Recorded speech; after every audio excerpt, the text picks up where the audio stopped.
Like my beloved country, each nation represented in this hall has a cherished history, culture, and heritage that is worth defending and celebrating, and which gives us our singular potential and strength. The free world must embrace its national foundations. It must not attempt to erase them or replace them. Looking around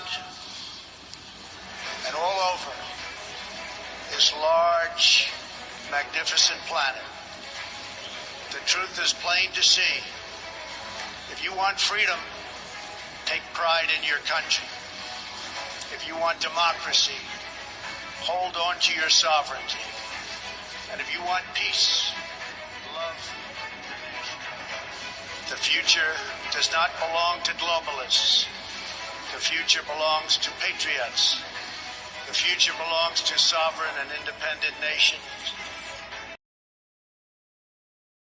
And it's Boogie with the Bull, the Friday Free for All. I'm Dave Goldman. With me is Jen, the homeschooling mom. Woodruff, you've seen her before.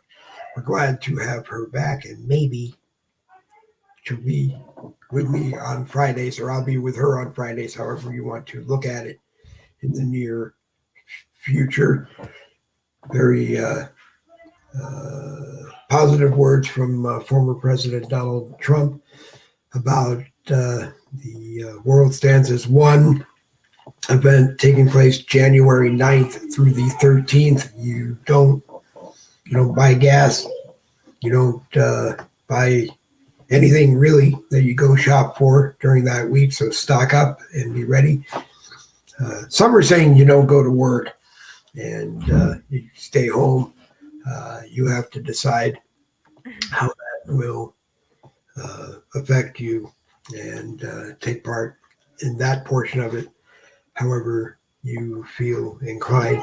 I work at home, so I'm going to be at home anyway, and we'll be doing a lot of broadcasts with Randy Griesenbeck, our partner in crime, the Patriot Cowboy, and some more details will be following on our broadcasts. The live chat is on the Dave Goldman profile, the Boogie with the Bull page, and the Boogie with the Bull YouTube channel, and at Boogie WT Bull over there on Twitter. The podcast today will be posted on Streetlock after the broadcast. We're moving closer to the Streetlock Live channel, and some of the details are still being worked out, and then we'll be live on Streetlock. So it is coming. Don't be upset if it doesn't happen until after the beginning of the year. The Streetlock master programmers and engineers were based in Ukraine. I don't know if they have been moved out of Ukraine to a safer place while the war with Russia continues, or if they're still in Ukraine. The last I had heard was they were still in Ukraine and they were safe, but I don't actually know for sure. Matter of fact, we'll try to, if we can, to get the team on live once the Streetlock Live channel is going. But today, we're going to look at a happy occasion, the 12 days of Christmas. Actually, it's now, I guess, the 6 days of Christmas, because today is the 16th. Special shout out, happy birthday to my wife, Donna, my partner in crime. And no, the rumors are not true. She didn't punch me. I've been joking around with some people, and I know it's a bad joke, but Donna would never punch me. She might beat me if I do something wrong, but she would never punch me. Matter of fact, go to the YouTube channel and watch yesterday's broadcast, because Donna was working on the other side of the studio and got to watch a Boogie with the Bull broadcast live, which she doesn't always do. But happy birthday to my wife of 10 years, Donna Globin. And if you're looking for life insurance, term and or all the other kinds of whatever life insurance, and you're in Florida and you're in Canada and you're in other states, but if you're in Florida and you're in Canada, message me or go to the Donna Globin Facebook profile and shoot her a message, and you'll be all set up. Anyway, good morning, Miss Woodruff. Good morning. I'm Pleasure. so excited. I'm I'm so very, excited to go ahead. Sorry. very happy that you are back. I'm Oh, very this happy. is fun. This is a Yep. lot of fun. So Good. glad. I wanted to share this little project that we came up with. It's my children made the stationery. It's gorgeous. Um it's framed in like a cypress green, and then there's a little bit of holly in each corner. Anyhow, I wanted to tell you, I'll post a link where you can get You can this post it in the after groups the too, I guess. yeah, after the show. It's fantastic. And I just wanted to say it would behoove you if you took that link and went to Walmart and printed it out, because this happens after, oh, you can't, can you see the color? After a while, you just have to go grayscale because we ran out of ink, and I thought, okay, I'm but just at going least to it send proves. greetings and salutations from another partner in crime of Boogie with the Bull broadcast. Randy Rhodes is watching Oh, from good his God, surgeon's yeah. office until I guess he means until his surgeon walks in, because we all know that Randy has been having serious trouble, and our prayers and heartfelt love go out to Randy as he continues to battle with the life of pain situation Yeah. that no one deserves. But Randy, when they wheel you in to do whatever they're going to do today, just have them flash Boogie with the Bull on the monitor, and I'm sure that's the best anesthesia one could ever have before surgery. Not with Jen on a broadcast. You probably stay awake and I watch. used I was talking to him yesterday, and I used just the letters as an acronym, BWTB, and he goes, "Dear God, is that a disease?" I'm like, "No, no, no. It means boogie with the bull." I was just Boogie trying with to be quick. It was funny, but yeah. Randy. Randy will be with us on Mondays and Wednesdays at 10 a.m. And the plan always around here changes. So Right. Friday is kind of a free for all. So what we may do, or what I may do, is it's Jen's broadcast on Fridays. She decides, and oh, I shouldn't do that. Hey, raise your hand. I Okay, thank you, know, so Jason. I will raise my hand, and everybody will Sure. get a turn. And if you are in the live chat, you can get flashed onto Right. the screen. And Wow. a lot of cool, interesting broadcasts coming up. But today we're going to talk about the 12 Days of Christmas. So let's get back to the 12 Days of Christmas. Right. Danny Campbell is watching. Danny has watched more Boogie with the Bull broadcasts than anybody in the history of Boogie with the Bull, because I have now only watched 8 times Boogie with the Bulls. Poor To guy. We've really back and indoctrinated look at him. something. But yep, Danny has watched, Awesome. Hi, and Danny. glad to have you here, Danny. So the 12 Days of Christmas Okay, well, I'm so excited to share in this 6 with days. you. And it doesn't matter. Actually, this is supposed to start after the 25th, because then they do something I think is Yuletide. I don't know. But I was getting so much information. I said, "Wow, I just have to focus on finish this project so we can print it out pretty and give it to the people at the OPC, which stands for the Older Person Center, with a little baggie of cookies." And I think it's a good thing. But anyhow, I wanted to No, tell I you was just about laughing at the name, the older persons, it's called OPC. because It's here in Florida, awesome. when you're Yes. 55, I guess you become an older person. I'm above 55, but at OPC. 55, you become an older person. Oh, okay. That's funny. Anyhow, this is the 12 days of Christmas. My true love gave to me a partridge in a pear tree. Well, each of these, each stanza, each gift that the true love gives to this person is, it resembles something. They're talking in code. And it reminds me so much of how we say, "Let's go, Brandon." We're talking in code about something else. But and ours is a little more forceful. This is more religious. This is kind of based on Catholicism or the Catholic faith. And this was what they were teaching their children. It goes back to 1700s, if not the 1500s, because they wanted the children to know the true tenets of faith without teaching it to them outright, because this was during the exact same time as the Spanish Inquisition, which was way too long someone in power like that. And I'll tell you, that was King Ferdinand and his wife Isabella. And they remind me so much of the folks who developed that Clinton Foundation. So anyhow, these two people, it history just keeps repeating and repeating. Like in the Bible, we have Jezebel and what's his name? Anyhow, he's a bad guy, and he was the pharaoh at the time. And Ahab, he was Ahab. So we had them, and then in modern times we have the Clinton Foundation folks. Well, this is to combat these 12 days of Christmas are to teach the children the truth while the Spanish Inquisition is running around Europe and burning people at the stake. And I'm pretty sure that's when Joan of Arc left as well. To the Spanish Inquisition. Now they are like diehard Catholics, and so they Literally. want people. Were they the Catholics or yeah, they were the Catholics. They were so against Lutheran. Well, the people that they're coming against are Christians, Jews, and Muslims. And so they're going against all these people to get them to profess the Catholic faith. And so they came up with this song, which is just the tenets of faith. And it's just purely Orthodox. It's not necessarily Catholic or Lutheran at all. But the first day of Christmas, of course, it says, on the first day of Christmas, my true love gave to me a partridge in a pear tree.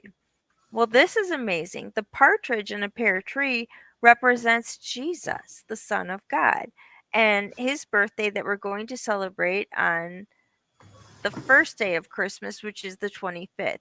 See, this actually starts the first of Christmas. The day is the 25th on the actual day, and it goes all the way into January, probably January 5th, and that's what they call the Feast of Epiphany. I'm not confident why, but they do. That's probably when the wise men finally made their trek across the Asian Minor to get to Bethlehem. But anyhow, the partridge in the pear tree represents Jesus because a partridge is the only bird that will die to protect their young. And now they're messing with pronouns because it's the mother partridge that will die to protect their young. And we know Jesus is a man, so the whole thing is it's just more confusion when you get into the pronouns, but it's a beautiful word picture about a partridge in a pear tree that it's there to die for its young. And the second thing is the second day of Christmas. It says, my true love gave to me two turtle doves. Well, these twin birds, they represent the Old Testament and the New Testament. So in this gift, the singer finds the complete story of Christian faith and God's plan for the world, and the doves in the biblical roadmap is available to everyone. And of course, they're the bird of peace. Anyhow, what I love about that one, representing the Old Testament and the New Testament, is that the Old Testament truly is Jesus concealed. In every book, it's like a portrait or a picture of him, but it's a secret until you get to the New Testament when it's Jesus revealed. So that is one of my most exciting parts of the song, besides the partridge in the pear tree. And then on the third day, it talks about my true love gave to me three French hens. And what that speaks to me is that this is not an English song. This is not British, because the English and the French did not get along then. The French actually helped us fight in the Revolutionary War because we were fighting England to get our own independence. So I think just the fact that there's three French hens is telling us that this is a French song. But the three French hens actually represent faith, hope, and love. And this gift harkens back to 1 Corinthians 13, the love chapter written by Paul. So, the fourth day, It says, "My true love gave to me 4 calling birds." One of the easiest facets of this song code is to figure out who these fowl are talking about. They're coming in this from this write up that it's Matthew, Mark, Luke, and John, the 4 gospels. So it is kind of a religious post, but it's beautiful, especially at the Christmas season. And I will post a link so you can print this out too, because it's a fantastic gift to give to anyone, especially at the OPC, which is our older person center. And you can read this to them, give them a bag of cookies with it, and it's on beautiful stationery. Okay, so this is what it looks like when you print it out. And it's a free Beautiful. resource. The 5th day of Christmas, my true love gave to me 5 golden rings.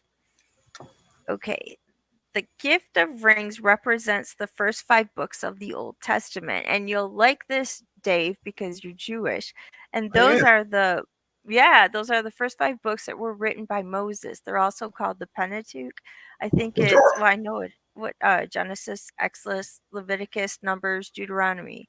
So they're really teaching these kids what the whole Bible is about, and I just love this. Now, the 6th day the true love gave to me 6 geese laying. These lyrics can be traced back to the first story in the Bible. Each egg is a day in creation, a time when the world was hatched or formed by God. And what's really exciting about that is at the end of him creating everything, he says it was good. And so it's just beautiful to think of it that way, the 6 days. Now, the 7th day, it's about the swans. And what's funny about swans is they are very territorial. I never want to have my own swans at all. I don't even know if they produce good eggs, but this whole Christmas song is a mess. And I was telling my daughter when I was teaching her this, and she said, "Mom, can you imagine having this many mouths to feed at Christmas time? Not just animals, but there are people involved too at the end." But the 7 swans of swimming is in the hidden code of it's the 7 gifts of the Holy Spirit. And that would be prophecy, ministry, teaching, exhortation, giving, healing, and compassion. And as the swans are one of the most beautiful, graceful creatures on earth, they would seem to be a perfect symbol for all of the spiritual gifts. I always assumed that it was a dove, like the dove that holds out the peace offering, but they're focusing on the swans. But don't get 2 swans together. Oh my gosh, they are so territorial. It's a mess. We've been around them before, and I think my oldest son got bit. It was scary. Anyhow, the 8th day of Christmas, my true love gave to me 8 maids of milking. This is fascinating. As Christ came to save even the lowest of the low, this gift represents the ones who would receive his word and accept his grace. Being a milkmaid was about the worst job one could ever do in England. During this period, this code conveyed that Jesus cared as much as the servants that he had um, shed his royal blood for. And the 8 who were blessed included the poor in spirit and those who mourn, the meek, those who hunger and thirst for righteousness, and the merciful and the pure in heart, the peacemakers, and those who were persecuted for righteousness' sake. So I think a lot of that came from the Beatitudes too. But I think there's 8 as well. So that's where the 8 megs of milking came from. The lowliest of low, the people who do the hard work on the ground. And then 9 on the 9th day of Christmas, my true love gave to me 9 ladies dancing. And we're like, where do you get ladies dancing? I don't know. Maybe it's the Rockettes. But, anyways, these 9 dancers were really the gifts known as the fruit of the Spirit. Well, that's exciting to hear that. And the fruits of the Spirit are love, joy, peace, patience, kindness, generosity, faithfulness, and gentleness. And the very last one is self control. I remember when we did a catechism. It wasn't a catechism that's Catholic. We were doing a youth group, and the children had to memorize these 9 fruits of the spirit. And it was funny because when they finally got to the end, they're like self control, because it was frustrating to say all these wonderful attributes, and they couldn't sit still. They just wanted to get their cookies and head out for the night. So that was a cute thing. But we're almost done. We're on the 10th day of Christmas. And on the 10th day, my true love gave to me 10 lords of leaping. Well, this is probably the easiest gift to understand, as lords were judges and in charge of the law. And the code for the 10 commandments was fairly straightforward to Catholics. So they knew that the 10 lords of leaping were pretty much the Old Testament 10 commandments. You know, the 5 things are things you should do with your fellow man, and the other 5 are with God. They're things like putting him first and Put him keeping the first, Sabbath honor holy. thy mother and thy father. That would be 5. That's on the first hand. It's not really suggestions or commandments. They're saying, No, it's not a you know, suggestion. Yeah, you're right. I It's know. a that you will do this, and if you don't, you will answer to me. Right, no kidding. The first 5 are to God, actually, and the next 5 are how you should conduct yourself with your fellow man. Right. Okay. Oh, the 11th. This is a sneaky one. This is good, though. It's true. My true love gave to me 11 pipers piping. And this is almost a trick question, but you think of the disciples in terms of a dozen, but it's just talking about the 11 faithful ones, because we know Judas, he was a betrayer. And so it's the 12 disciples minus Judas. And that's the 11th day. Well, now we're on the last day, which is my true love gave to me 12 drummers drumming. The final gift is, let's see, is tied directly to the Catholic Church. The drummers are the 12 points of doctrine in the Apostles' Creed. I believe in God the Father. That is the first one. And then it says, creator of heaven and earth. I believe in Jesus Christ, the only Son, our Lord. He was conceived by the power of the Holy Spirit, by the Virgin Mary. He suffered under Pontius Pilate, was crucified, died, and buried. He descended to hell, and on the 3rd day he rose again. He ascended into the heavens and is seated at the right hand of the Father, and he will come again to judge the living of the Father, and what is it? The living and the dead. I believe in the Holy Spirit, the Holy Catholic Church. This is very, very Catholic. The communion of the saints, the forgiveness of sins, the resurrection of the body, and life everlasting. So, wow, it is very Catholic. I guess they had to teach this to the children so they would remember this. So when Ferdinand and Isabella sent their henchmen out to question them, they knew exactly what to say.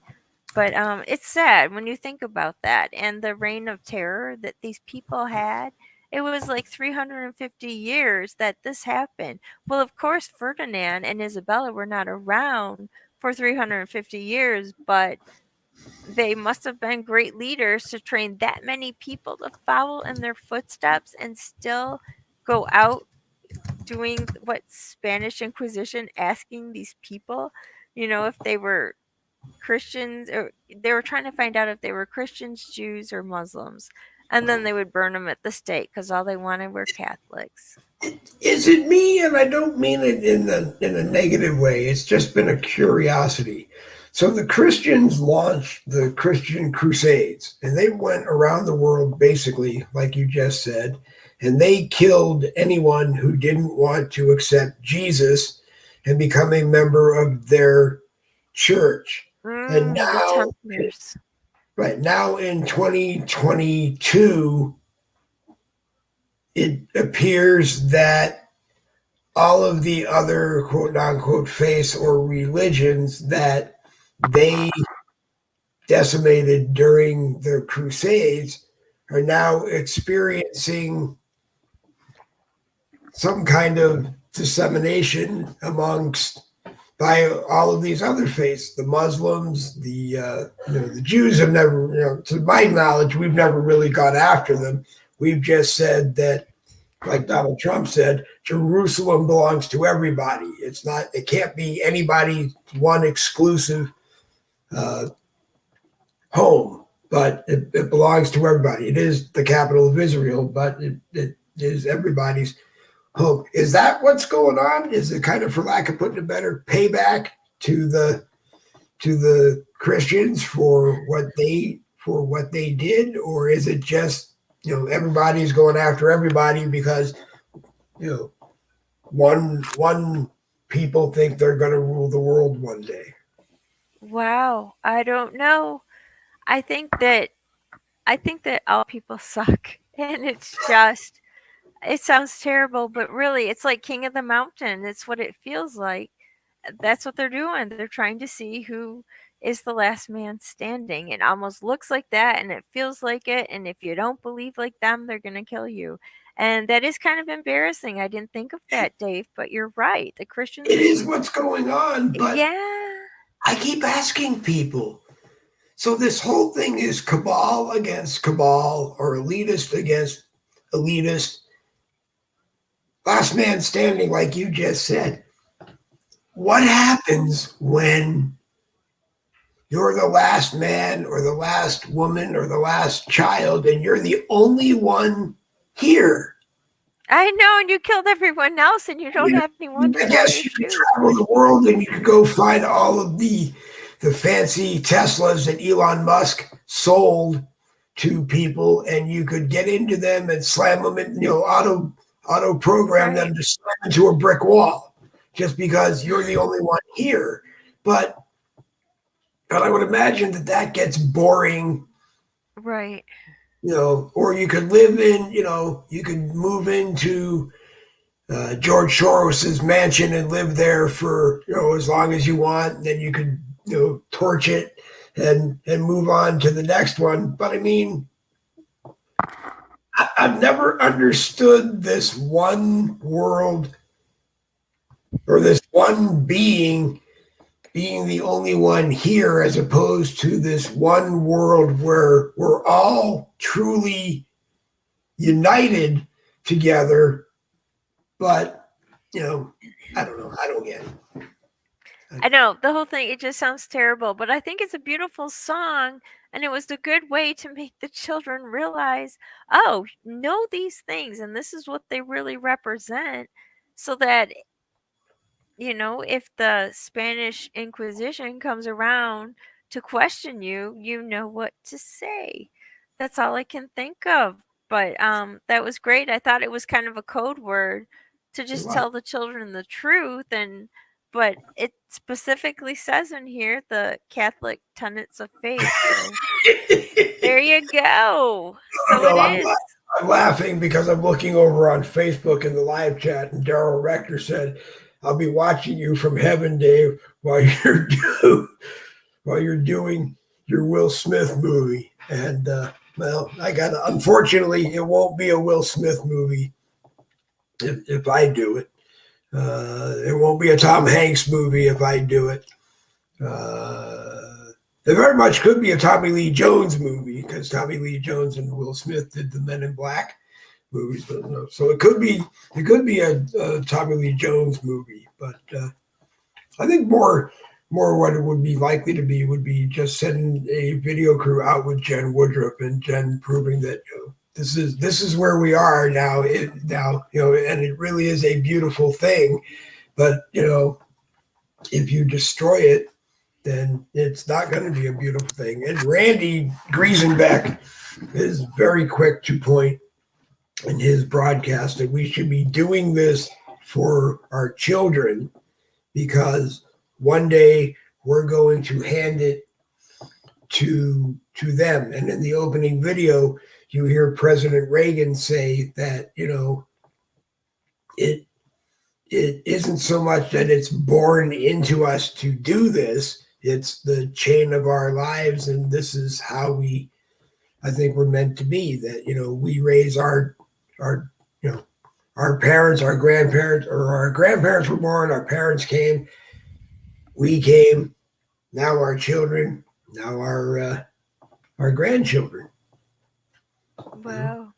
I want to see in our youngest just turned 1, and I want to see in 59 years when he's 60 years old. I want to see what the world. Actually, I want to watch as much of as I can of him growing up in the world, and then I want to see where he is when he is the father and the grandfather, maybe even the great grandfather, and just see how different their world is than the world that we hope to hand off to them one day. Wow. That's good. It's the best thing you can do with your grandchildren or your children, anybody. Spend time with them, play games, let them see how you think and how you do things. So hopefully they can copy it if you have good examples to set. I don't know. After I said that, I was like, if you're doing good things. Sometimes I do things that I hope my grandsons never pick up and continue on in their lives. Also, Daryl, our condolences, our prayers. Never know what the right words are on your son that passed away. It is his son's birthday, and that's the hardest thing, I guess. I've always said the hardest thing would be being a parent who buries your child, Oh, but God. but then on their birthday, it's got to be even harder. Other than, you can always say the kind words and hope that they're true. He is up in heaven. He's not hurting, or she's not hurting, or but that doesn't always take the sting away anymore. Right. Daryl goes on to say, celebrate life is the best thing you can do. That's true. You can celebrate the lives of those who have gone on. I just know that my dad is here every day. I've looked in my camera before and I've seen my dad's face smiling back at me sometimes, or I see him looking at me going, did you really just say that? Did you really just do that? I've said before in business meetings when I had the limo business, I would say something to a client or a potential client, and I'd feel someone stomp on my foot or kick the back of my leg. And that would be Oh, my that gosh. not hard, but tap me. Right. And I Say they're know there. that was my grandmother, saying, did you really do that? Did you really say that? Or David, you said something to someone that is never going to be true, regardless of how much you thought, it was going to be true. But it's not good to lie to people. And then I would, in my moments of silence, I would say to my grandmother, well, sometimes you got to do what you got to do just to, but anyway, but no. To do it, yeah. But you should celebrate life every day. You should celebrate your own life, celebrate your family's life, celebrate the lives of those who have gone on. I've always had this big problem with understanding that one day I won't be here because I'm having so much fun being here that I'm not sure I really want to leave. Yeah. And I follow someone who posts a lot of, I call it divine stuff, who basically said recently that we are all really one big mass of spiritual energy, and that none of this that we see is really happening. It's just we're all this spiritual mass, and we have decided that what we see every day and what we do every day is this reality that we created for ourselves. And I don't understand why we would create this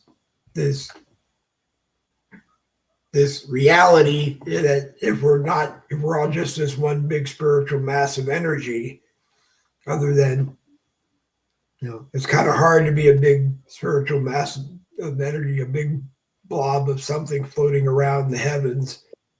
Uh, Right. Well, you know what that really speaks to me is don't take things too serious because no one makes it out alive anyways.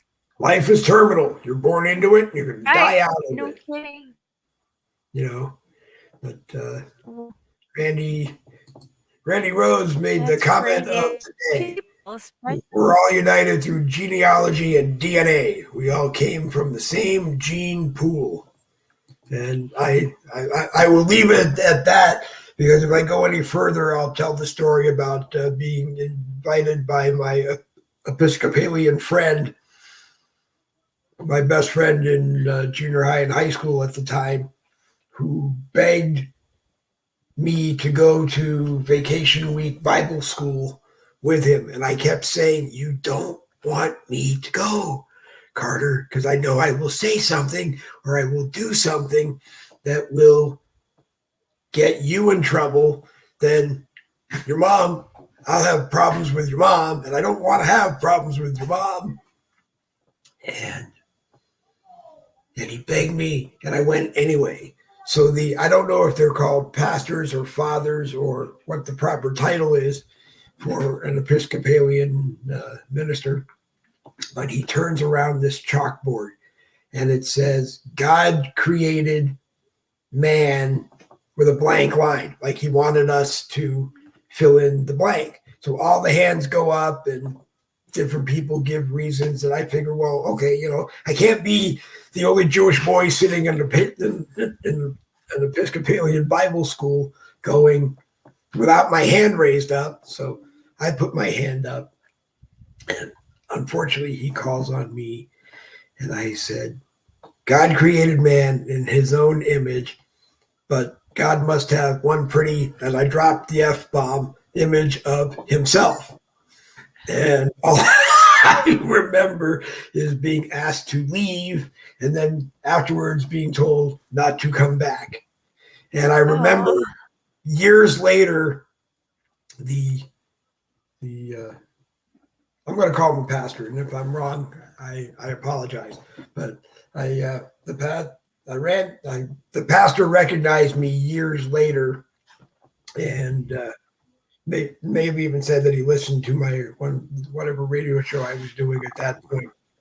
And he said to me, "Do you understand why I got mad at you that day?" And I said, "I'm not quite sure." He said, "You dropped an F-bomb in the house of the Lord." And that was all I got angry about. It wasn't your comment, because your comment was basically 100% the way you see it. But, anyway. But religion is religion. I try not to argue it on Facebook whenever I can get away with not arguing it on Facebook. But, Right.